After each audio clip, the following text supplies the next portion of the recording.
Hello guys, welcome back to our channel. இன்னைக்கு நம்ம பார்க்க போகிறது டெத் நோட் சீசன் 1 எபிசோட் 70. இதுக்கு முன்னாடி இருக்க எபிசோட்ஸை பார்க்கலாம், இப்போவே கட்டாயமாக பார்த்து வந்துங்க, அப்போ தான் உங்களுக்கு ஒரு கண்டினியூட்டி கிடைக்கும். ஓகே, வாங்க ஸ்ட்ரெயிட்டாக வீடியோக்குள்ள. எபிசோட ஸ்டார்டிங்கில் ஏதோ ஒரு வீட்டை காட்டுறாங்க. அதுக்குள்ளே ரெம் ஷினிகாமி இருக்குது. ரெம் ஷினிகாமி யாரோ ஒருத்தர் பேர் எழுதி வச்சுட்டு இருக்கு. அதாவது மேட்ரு என்னதான், நம்ம ஹீரோ இத்தனை நாளாக அந்த ஜெயில் மாதிரி இருக்கிற இடத்துல அடைஞ்சிருக்கிறதுனால டெத் நோட்டில் பேர் எழுதுகிற பதவி காலியாக இருக்கும். அதனால தான் ஹீரோ ரெம் கிட்ட ஹீரோயினோட டெத் நோட்டு கொடுத்து யாரோ ஒரு ஆஃபீஸர்கிட்ட கொடுத்து இந்த மாதிரி பேர் எழுதி வச்சுட்டு இருக்காரு. அப்படியே இந்த பக்கம் எல்லாருக்கு ஆஃபீஸை காட்டுறாங்க. இன்னைக்கு டே 50. அதாவது நம்ம ஹீரோ தனிமைப்படுத்தி இதோட 50 நாள் ஆயிடுச்சு. நம்ம ஹீரோட அப்பெல்லாம் பைத்தியம் முடிச்ச மாதிரி இருக்காங்க. ஹீரோ தனிமைப்படுத்தி இதோட 50 நாள் ஆயிடுச்சு. பட் கீராவோடைய அந்த மர்டர்ஸ் நடந்துகிட்டு தான் இருக்கும். இப்படி நடக்குது? இவனை தனிமைப்படுத்தி 50 நாள் ஆயிடுச்சு. பட் கீராவோடைய கேசஸும் நடந்துகிட்டு தான் இருக்கு. லைட்டு தான் கீராங்கிறதுக்கான எந்த எவிடன்ஸுமே கிடைக்கல அப்படின்னு நினைச்சிட்டு இருப்பாரு. மீதி 2 ஆஃபீஸுமே எல்லாம் எதிர்த்து கேள்வி கேட்க ஆரம்பிச்சிருவாங்க. ஜஸ்ட் 15 நாள் தானே அவங்களை தனிமைப்படுத்தணும், நீ ஏன் அவங்களை 50 நாள் தனிமைப்படுத்திருக்க? அந்த பொண்ணு தான் செகண்ட் கீரா, லைட் தான் ஒரிஜினல் கீரா அப்படிங்கிறதுக்கான எந்த எவிடன்ஸுமே உனக்கு கிடைக்கல. நீங்க இப்படி பண்ணலாமா? அப்பாவிகளை ஏன் இவ்வளவு கொடுமைப்படுத்துறீங்க அப்படின்னு கேட்கறாங்க. எல்லாமே முடிவு கிட்ட ஒரே ஒரு கேம் மட்டும் ஃபைனலாக ஆடிடலாம். இதிலிருந்து மட்டும் அவங்க ஜெயிச்சிட்டாங்கன்னா அவங்களை ரிலீஸ் பண்ணிடலாம்னு அதனால சீஃபான ஹீரோட அப்பாவை கூப்பிட்டு அந்த கேமை பற்றி எக்ஸ்பிளைன் பண்றாரு. என்ன பேசுறாங்கன்னு இப்போ நம்ம காட்டல. ஏதோ ஒரு கார் போற மாதிரி காட்டுறாங்க. அந்த காருக்குள்ள நம்ம ஹீரோட அப்பாவான சீஃபும் ஹீரோயினான மிஸ்ஸாவும் இருக்காங்க. நீங்க தான் எங்களை ஸ்டாக் பண்ணாது அப்படின்னு சொல்லி மிஸ்ஸா கேட்பா. அதுக்கு ஹீரோட அப்பா இல்லம்மா, எங்களுடைய நோக்கம் அது இல்லை, நாங்கள் ஜஸ்ட் இன்வெஸ்டிகேஷனுக்காக அப்படி பண்ணோம் அப்படின்னு சொல்லுவாரு. கார் எங்கேயோ டார்க்கான பிளேஸ்ல போய் ஸ்டாப் ஆகிற மாதிரி காட்டுறாங்க. அந்த இடத்துல ஹீரோவும் டாஸ்க் ஃபோர்ஸ் ஆஃபீஸரும் இருப்பாங்க. கார் நின்னுமே ஹீரோயின் குடுக்குன்னு ஓடி போய் ஹீரோட்ட போய் லைட்டு உனக்கு எதுவும் ஆடியில் அப்படின்னு சொல்லி பேசுவாங்க. ஹீரோயினுக்கு தான் ஹீரோவை பத்தி எல்லாம் மறந்துருச்சு, அப்புறம் எப்படி ஹீரோட போய் பேசுறாங்கன்னு சொல்லி நீங்க கேட்கலாம். ஹீரோயினுக்கு ஜஸ்ட் ஷினிகாமிஸ் பத்தி, டெத் நோட்டை பத்தி, டெத் நோட் அவங்க எழுதின பேரை பத்தி மட்டும் தான் மறந்துருக்கும். மற்றபடி அவங்க ஹீரோ லவ் பண்றது இதெல்லாம் மறந்துருக்காது. ஹீரோட அப்பா வந்து அந்த ஆஃபீஸர்கிட்ட பேசி ஹீரோ காருக்குள்ள ஏத்திட்டு காரை ஓட்டிட்டு போறாரு. அப்ப ஹீரோட அப்பா என்ன சொல்லுவாருன்னா, மன்னிச்சிரு மகனே, ஜப்பான் கவர்மெண்ட் இன்டர்நேஷனல் கவர்மெண்ட் உனக்கு கொலை சொல்லிட்டாங்க,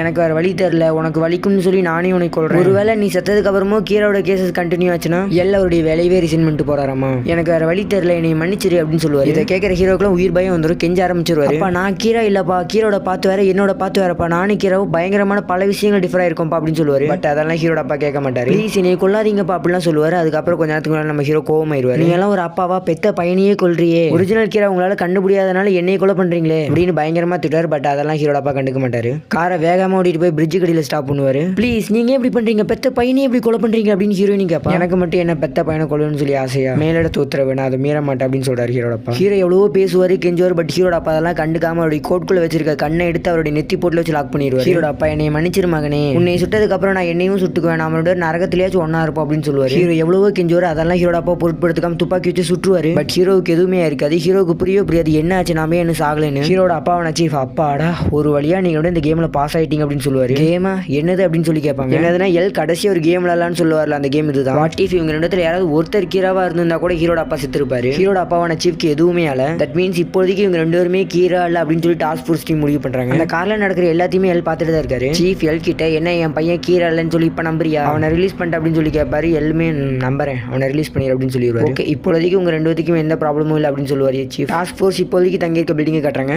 அவருக்கு ஹீரோவுக்கு ஒரு விலங்க மாட்டி விட்டுருப்பாரு. ஏன்னா அவங்க 2 பேருமே 24/7 கீராவை பத்தி விசாரிக்கணும்னு சொல்லி. இதனால ஹீரோயின் எல்லாம் எதிர்த்து சண்டை போடுவாங்க. என்ன சொல்லுவாங்கன்னா, நாங்க 2 பேருமே லவ்வர்ஸ், எங்களுடைய பர்சனல் டைம்ல நீ கொஞ்சம் டிஸ்டர்பன்ஸா இருப்பா அப்படின்னு சொல்லுவாங்க. ஹீரோவும் ஹீரோயினும் அந்த இடத்துல ரொமான்ஸ் பண்ணிட்டு இருப்பாங்க. இதை பாக்குற ஹீரோட அப்பாக்கெல்லாம் பயங்கர டென்ஷன் ஆயிரும். இந்த பொண்ணு இன்னும் நான் உன்னை முடிவு பண்ணல அப்படின்னு சொல்லுவாரு. ரைட்டு கூட ஏதோ கீராவா இருப்பானா அப்படின்னு சொல்லி எனக்கு சந்தேகம் தான் இருந்துச்சு. பட் நான் உன்னை இம்போஸ்டர் கீரா அப்படின்னு சொல்லி முடிவே பண்ணிட்டேன். நீ எனி டைம் என்னுடைய இன்வெஸ்டிகேஷன் கண்ட்ரோல் லிஸ்ட்ல தான் இருக்கணும். இன்னும் ஈஸியா சொல்லணும்னா, போன தடவை மாதிரி தான் இந்த தடவையும். போன தடவை உன்னை மம்மிஃபிகேஷன் பண்ண மாதிரி பண்ணி உன்னை அரெஸ்ட் பண்ணி இன்வெஸ்டிகேட் பண்ணோம். பட் இந்த தடவை உன்னை மம்மிஃபிகேஷன்லாம் பண்ண மாட்டோம், ஸ்ட்ரெயிட்டா இன்வெஸ்டிகேட் மட்டும் தான் பண்ணுவோம் அப்படின்னு சொல்லுவாரு. இந்த தடவை உன்னை ஒரு ரூம்ல அடைச்சிருவோம். உன்னை பாத்துக்க போற அந்த மேனேஜர் யாருன்னா மாட்சுடா அப்படின்னு சொல்லுவாரு. மாட்சுடா ஹாய் அப்படின்னு கட்டுவாரு. ஹீரோயின் பண்ணிட்டு இருக்கிறத பார்த்து ஒரு ஆஃபீஸர் கோவமாய் ஹீரோயினை தூக்கி ஒரு ரூம்குள்ளே போட்டுருவாரு. போட்டுட்டு கதவையும் போட்டிடுவாரு. இப்பதான் ஒரு புயலே ஓஞ்ச மாதிரி இருக்கும். ஹீரோ பார்த்து நீயும் நானும் எப்படியாவது கீரோட கேஸை கண்டுபிடிச்சே தீரணும் வான்னு ஹீரோ எடுத்துட்டு போவாரு. கூட்டிட்டு போய் அவரோட லேப்டாப்பை காட்டி அவங்க அடுத்து தங்க போற பில்டிங்கை காட்டுறாரு. ஒவ்வொரு 2 நாளுக்கு அடுத்து நம்ம ஒவ்வொரு பில்டிங்ல தங்கிட்டு இருக்கோம். அதனாலே பல நேரங்கள் நாட்கள் வீணா போகுது. இனிமேல் நம்ம அப்படி தங்க போறது கிடையாது, இந்த ஒரு பில்டிங்ல தான் தங்க போறோம். ஹீரோ தான் அந்த பில்டிங்ல எங்க தங்கலாம் அப்படின்னு சொல்லி எக்ஸ்பிளைன் பண்ணுவாரு. கரெக்டா பில்டிங்கோட சென்டர்ல தங்கலாம். சாப்பாடு நம்ம வேணுங்கிற பொருள்லாம் வெளியாட்களை வர வச்சு நம்ம வாங்கிக்குவோம். அந்த பில்டிங்லேயே ஹாலு, ஹெலிகாரியர், சேஃப்டி ரூம், மீட்டிங் ரூம்னு ஏகப்பட்ட ரூம்ஸ் இருக்கு. குறிப்பா சொல்லணும்னா எல்லா ஃபெசிலிட்டிஸுமே இருக்கு. இதை பத்தி எல்லாத்தையுமே நம்ம ஹீரோ டீடைல் அண்ட் டீப்பா எக்ஸ்பிளைன் பண்ணுவாரு. ஒரு ஆஃபீஸர் டவுட் கேட்பாரு, அதையும் ஹீரோ எக்ஸ்பிளைன் பண்ணிடுவாரு. யோட்சுபான்னு ஒரு பில்டிங் காட்டுறாங்க. அதுல 8 பேர் உட்காந்து ஒரு மீட்டிங் அட்டெண்ட் பண்ணிட்டு இருக்காங்க. அதுல இருக்க ஆஃபீஸர்ஸ் என்ன சொல்லுவாங்கன்னா, இங்க இருக்க ஏகப்பட்ட பேர் இறந்துகிட்டே இருக்காங்க,